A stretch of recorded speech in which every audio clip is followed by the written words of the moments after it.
And finally, I want to give some closing thoughts to a game that has consumed my life, that I have put close to 90 hours into, 87 hours at the time of recording, and I am finished with it finally. It's a game I've talked about before, and that is Wizardry 8. So, I did a little bit of a Wizardry retrospective, at least of the games that I had played, and some stuff that I could research about them on a previous podcast. And I talked about Wizardry 8 when I was balls deep into it. And I did the thing that I always do where I put a game down because I have to go work or something for a couple days straight. And then I completely fall off of it and I don't finish it. And I said, no, I am going to finish Wizardry 8. I'm going to do it. I am very close. I knew how close I was. I always drop it right before the end. I always do that. I'm so bad at finishing things. Not because there's some people who are like, oh, I don't want it to end. I have they get attachment issues to things. No, I'm just weird. And at some point my brain just gives up and it goes, yeah, I've seen enough. I don't really need to see the rest of it. I don't know why I do this. I do it all the time. Or I get obsessed with doing side content and then I just never finish it. There's too much side content or something. And I'm like, and I should have just rushed straight to the end. And, it kills all my momentum and stuff. And I said, I'm not going to do that with Wizardry 8. I'm not going to do that. I'm going to finish it. I'm like one sitting away from finishing it. I was actually 3 because this game... Wizardry 8 is a game that I would describe as, much like its brethren, much like its predecessors, in many ways actively hostile to the player. It is prickly, it is cryptic, it is unforgiving in many ways. You can completely fuck yourself over with a bad build. It can be painfully unfair at times with massive difficulty spikes, very wonky balancing of when and where you encounter certain levels of enemies. The way that the game communicates information to you is absolutely bass-ackwards. And in many ways, the game is just incredibly janky and outdated and weird. Unfortunately, it also has probably the best turn-based combat I have ever played in a game and incredibly good character building. Not development. Not like character like writing development, but like mechanically like building, leveling up your character and stuff. It is a game of extremes. I still stand by what I said in I think the original segment on Wizardry 8, which is that it takes out just enough of the clunk of the prior games, and it adds it has just enough of a just makes just enough improvements to the user interface experience and the UI and the UX that it reveals that, oh wait, this game is like a complete diamond. Oh my god, and it pains me that games like it have gone completely out of style. Wizardry 8 and the Wizardry series in general are what you would fans of the genre would subcategorize as a blobber. Blobber refers to the fact that these are party-based games where you create a party of characters, but the game takes place in first person and you never actually see your characters in the world. Essentially, the idea is that your party functions as a giant amorphous blob in the world.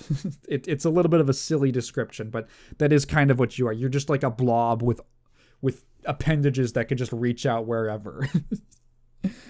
That represents your whole party. Where do I start with? Okay.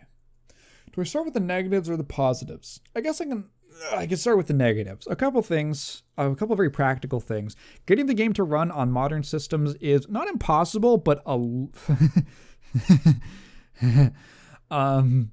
getting the game to run in widescreen took some effort. If you install Java, the game will not start up Why? Because it's a PC game from 2001. Fuck you, that's why.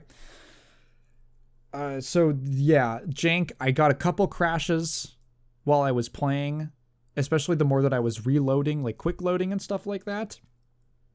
Which is important because Wizardry games are games about saving and loading.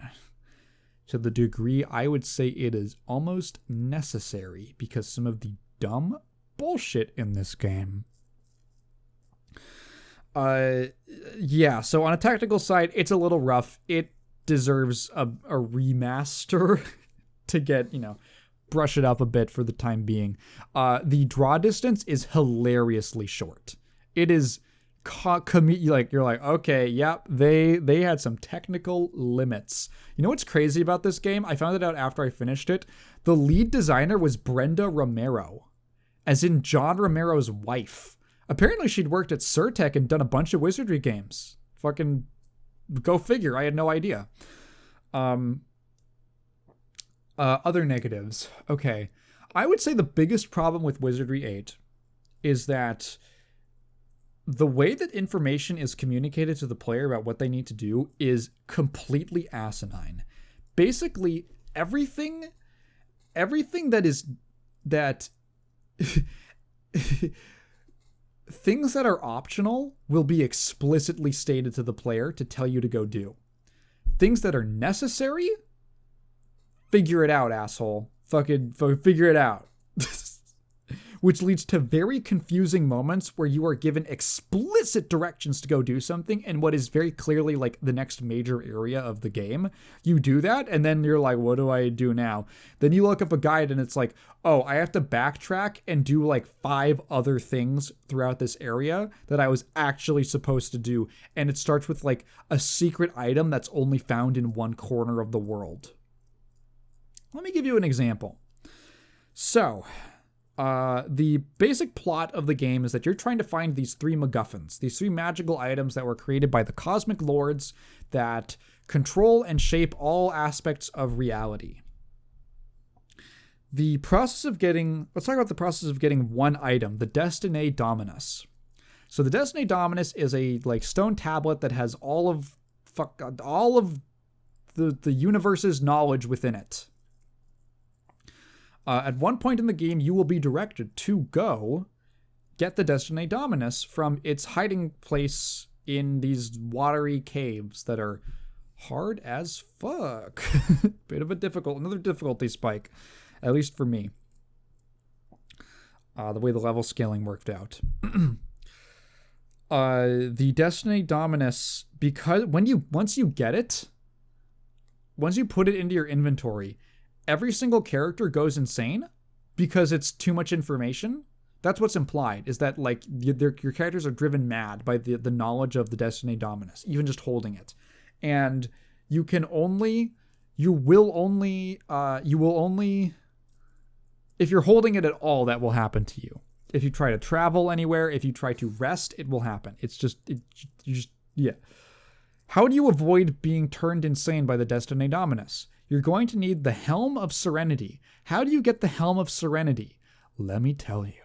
So the second real major, you can call it a dungeon. The game has an interesting, it's technically a city, but it's also like a dungeon, essentially. It's called Trinton. It is a gigantic interconnected tree that is inhabited by these these giant like rat mouse people called the Trinies, and they live in this tree, and you walk in and they're like, hey, there's these rats. They're called the Ratkin. I guess the Trinies are like mice and the Ratkin are rats, and there's an infestation of them. Please go kill them. Please go kill as many of them as possible and kill their breeders, as they're called. The breeders are gigantic overweight ratkin, which I thought was a little strange. They're also holding axes for some reason. You have to fight them, and they're really strong. So you go through, you're clearing out the ratkin, and there is this one side area. This is a gigantic, sprawling map with like 3 different levels. It gets very maze-like, and there's tons of different little areas and bows, as they call them, or bows. I don't know. Bough.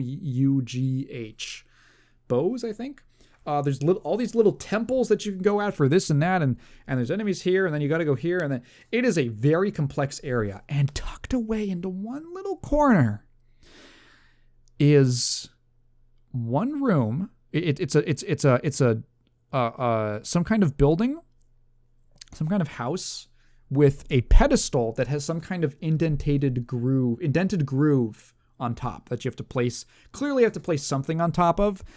You get a bunch of items that like look like they could go on there. None of them do. So, 15 hours later, you are going to the castle of the guy who took all of the MacGuffins. His name is Martin.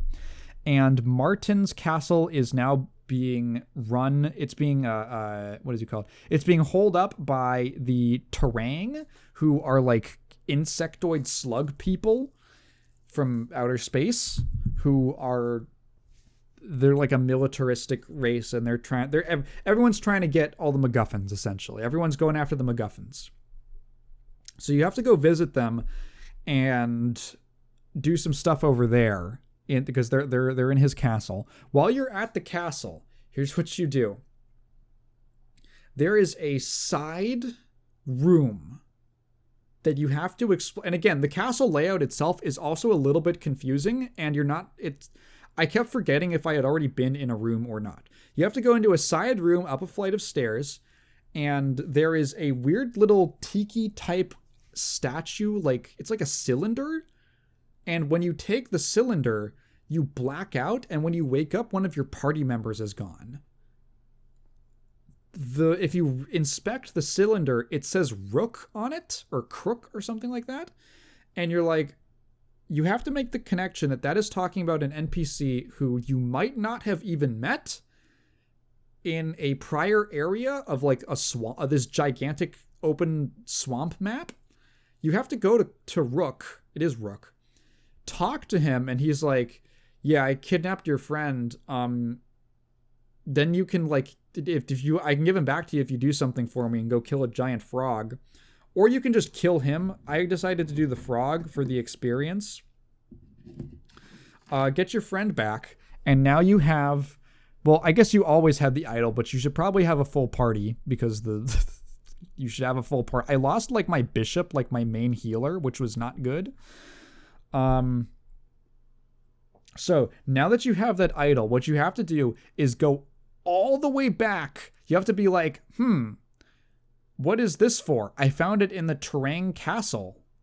What is, what could this be for? Oh, I have to go all the way back to that one corner that I've completely forgotten about in the Trini, treehouse.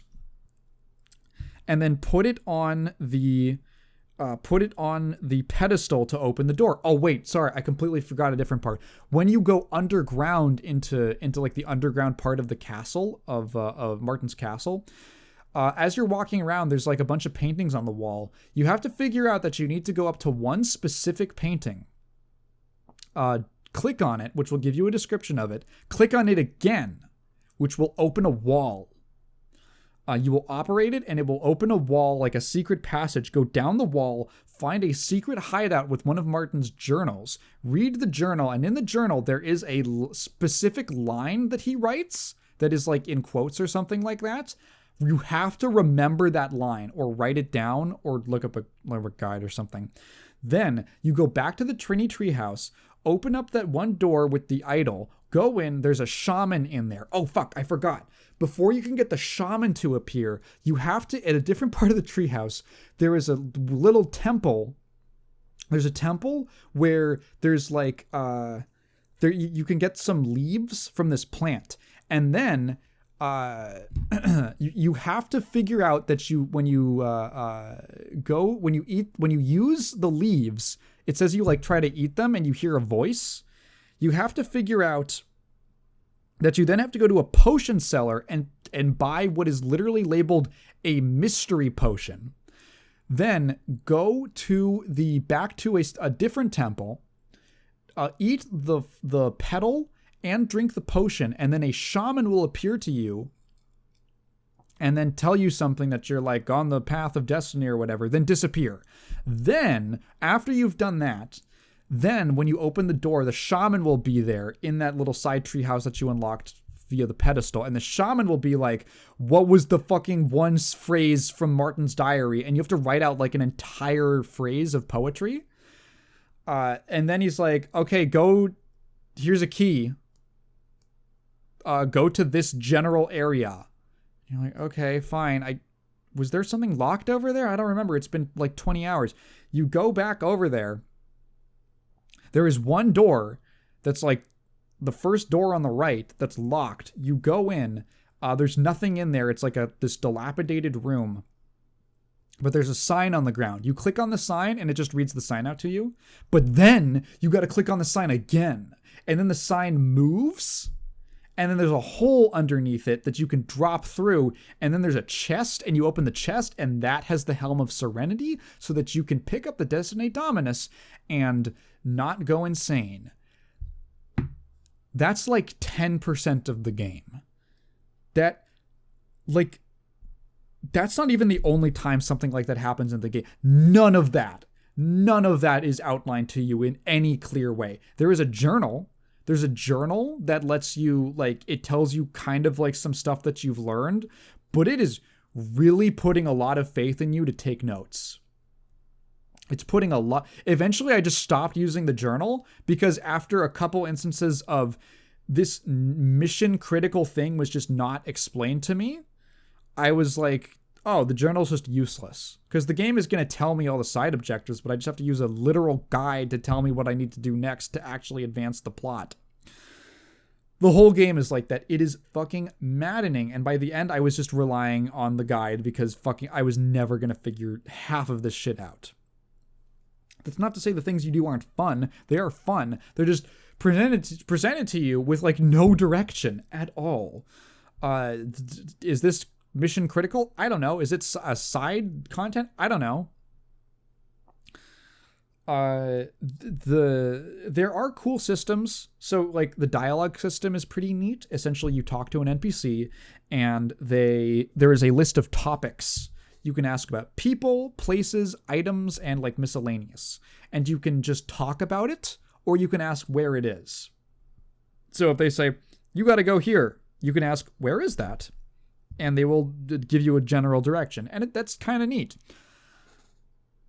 There is also a text parser.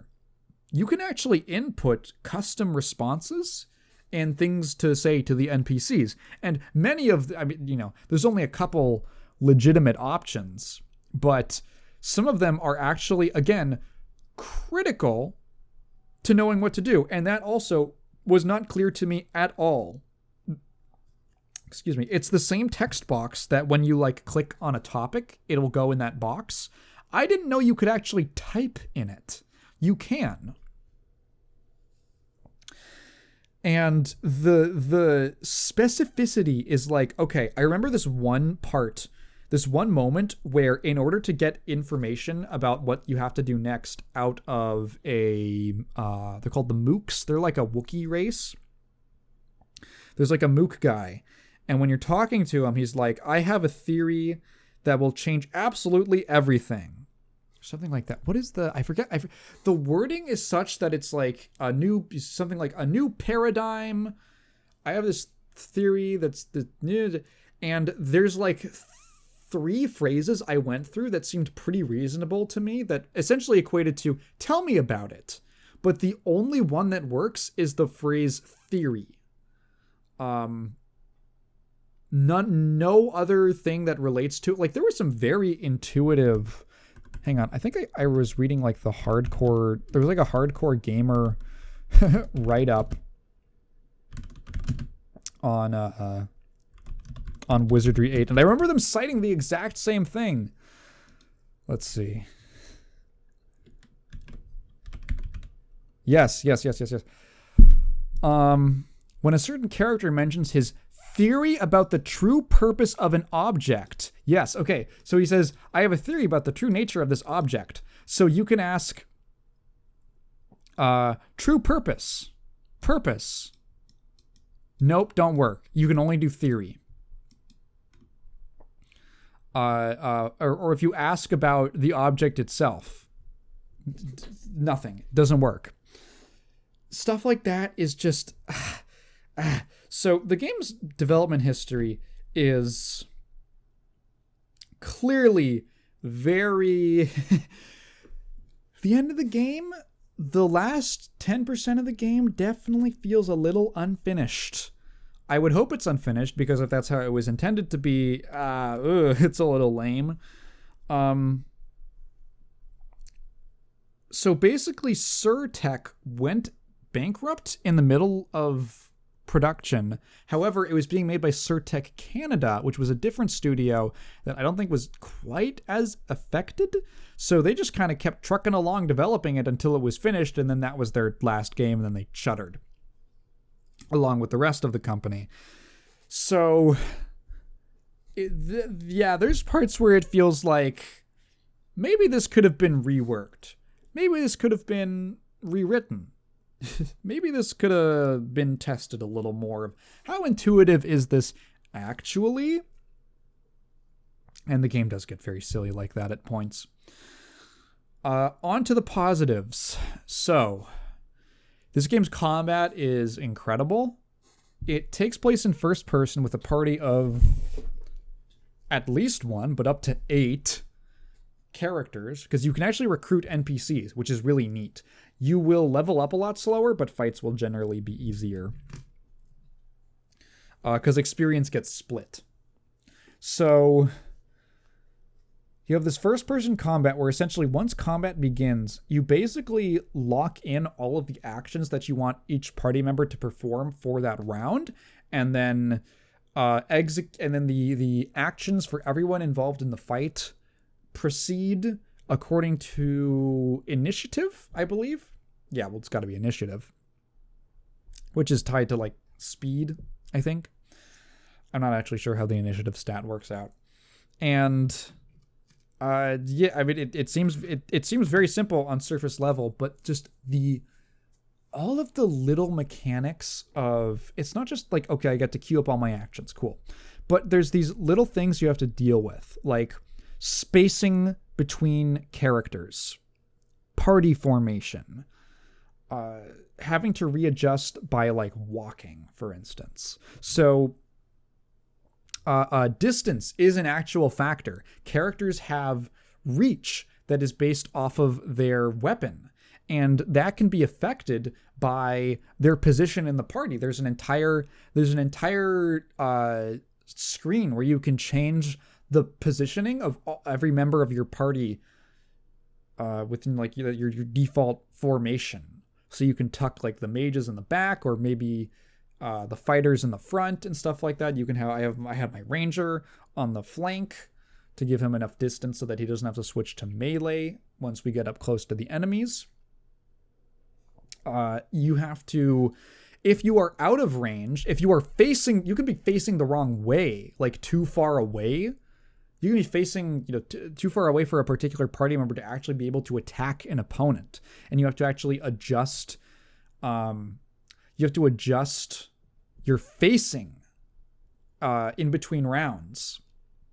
If you're too far away, you have to queue up a walk or a run action, and the further that you go, essentially the more turns that you're giving up for your characters. Like if you queue up a run and then you run the whole distance that's allotted to you, you have a little bar that goes down as you move. You've essentially just skipped. That's all you're going to be doing for your turn. You're using up your actions.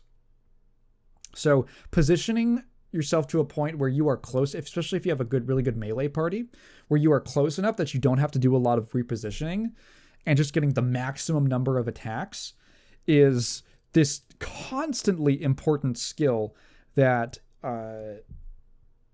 you have to grapple with, essentially. The character building is really, really enjoyable. Again, this probably has the best this easily has the best character creation process of any of the Wizardry games that I've played. Previously, it relied on fucking nonsense die rolls to determine what classes you were allowed to pick, and it varied by gender for some reason. and race. It was really, really weird, like, I think stupid system. This just, you can just pick the class you want and character creation. You can switch classes during level up, although it is not really encouraged, which I kind of wish it was. I do actually think that switching classes is a fun idea. And I like the variety that it offers. I love anything with a good job system. There are a ton of classes on offer, and they range from basic classes that just do, your general fantasy classes to, the fighter, mage, priest, ranger, to hybrid classes like samurai, who are melee casters, or I think bards. They're like a unique thing. They use items instead of spells or attacks to perform these songs that give different effects. And then there's I think there's 2 elite classes in Bishop and Ninja, who they have way more options open to them for what spells they want to go into or what kinds of weapons they want to use and stuff like that. The Bishop can learn any spell from any spell school, which makes them extremely flexible and strong, although they take a while to actually build up. But my Bishop was super critical to my party succeeding. He was mostly a healer. I built him as mostly a healer, which probably wasn't the most optimal choice for such a flexible class, but it ended up working out. I had a fighter, a monk, a thief, a ranger, a bishop, and a mage. That was my setup. And that was usually the kind of setup that I went with in the previous games. 3 melee, and a ranger, and 2 casters or something like that. There is a really wide variety of spells, and the spell system is really unique. It's complicated. Essentially, when you, in your character's stats for the caster types, there are there's 4 different spell schools. The wizardry ones, which are elemental magics, wizardry, psionics, alchemy, and divine. Yeah, divinity.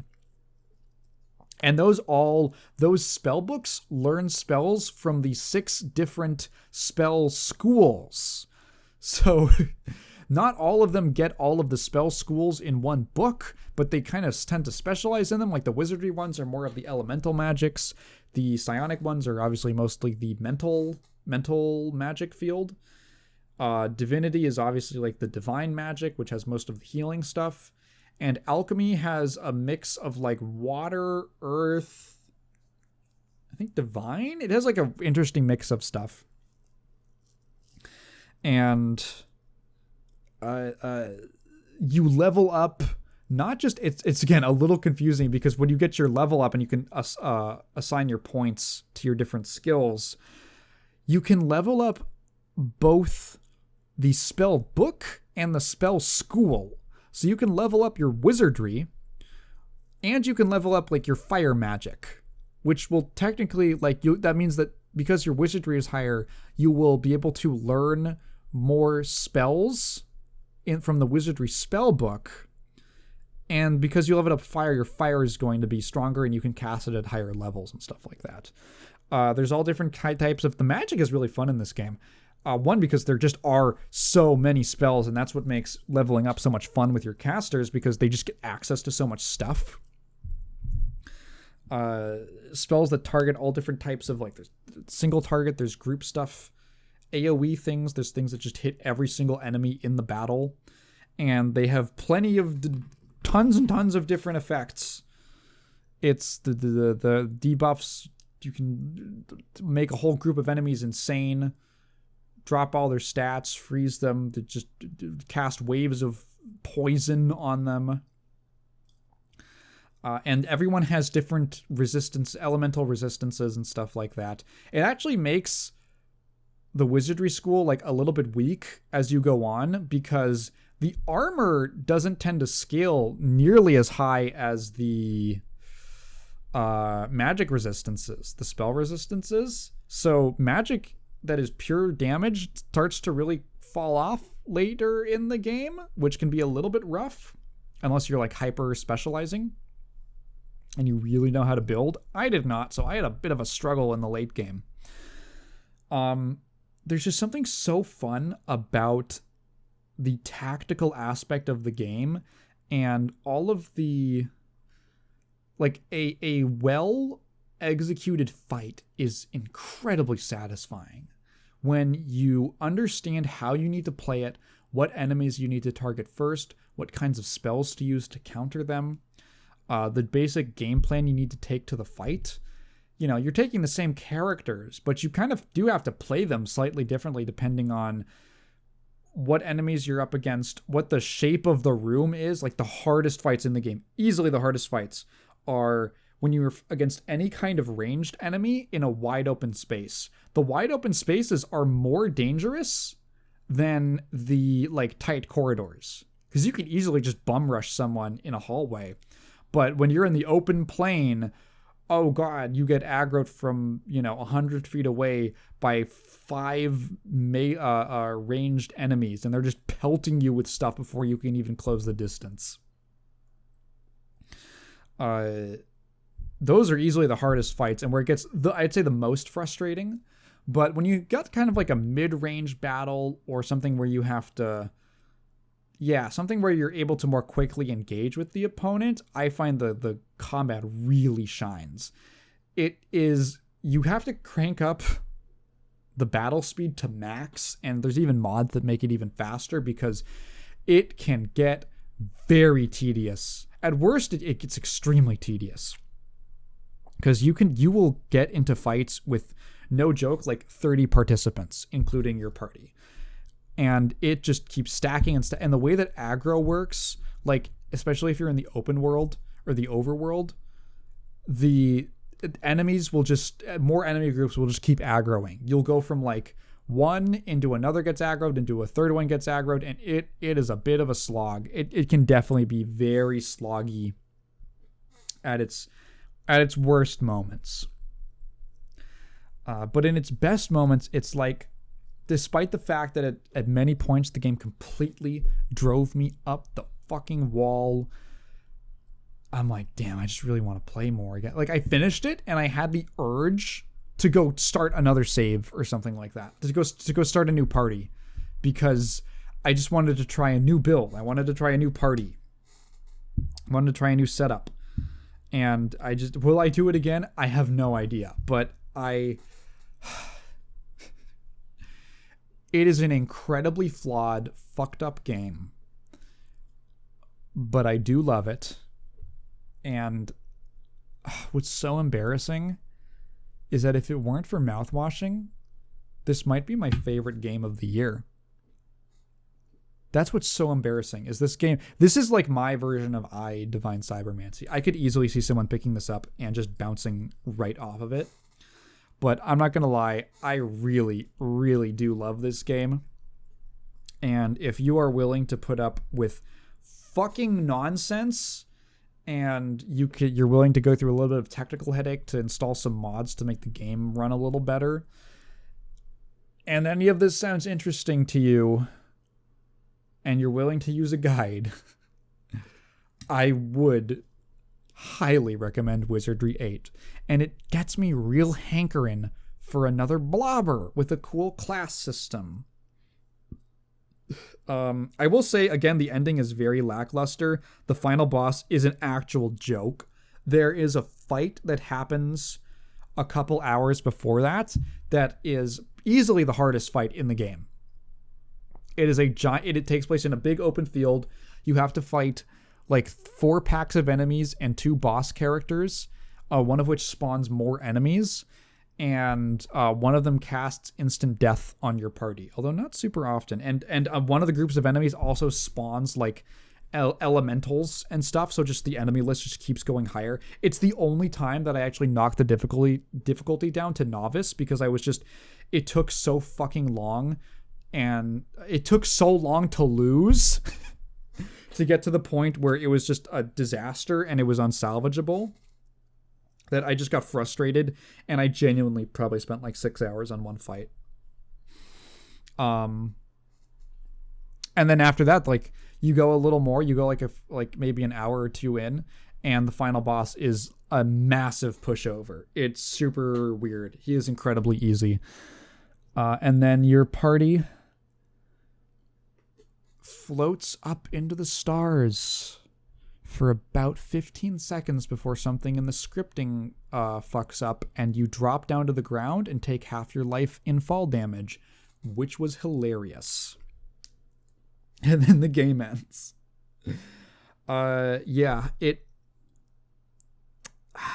Man, I really want Wizardry to come back, and specifically this Wizardry, because I find their particular blend of sci-fi and... Wait, there's just like a whole plot point that happens. Like, a character dies right before the final boss, and they're like, we gotta go fix it. And then you beat the final boss, and it's just like forgotten about. Like, maybe they did it, maybe they fixed it, but anyway, the particular blend of sci-fi and fantasy and these alien creatures who almost look normal next to the fantasy guys. You know, there's like minotaurs and rodent people, and fish people and stuff like that. It's so cool. I really do like that setting and that aesthetic, and having this medieval fantasy world that has like a takeoff tower for spaceships, and there's also like a pirate ship over there, is so neat. It's very unique, and I think they hit upon something that I find much more interesting than just the straightforward fantasy of the previous games. Diehards will lament the fact that they went fucking sci-fi. I don't listen to them. I don't listen to most CRPG fans. They are the worst fan base. And I wish there was something in the specific style of 8 with this combat system and this kind of like class system and this aesthetic. Oh man, can I say Wizardry deserved better? Because there are like a ton of spin-offs, but they're all like fantasy spin-offs. They're all based off of like the older games. What I'd give for a Wizardry Wizardry 9. Maybe someday it'll get rebooted. I don't know. There was an MMO for a short while that got shut down. But yeah, Wizardry 8, one of my top games of the year. Slightly embarrassed to say, but I would recommend it. It is a very cool game. I think it's worth playing through all the bullshit. I'm not going to say I love it because of its bullshit. I'm not going to go that far. But I do love it in spite of its bullshit. And I do love it.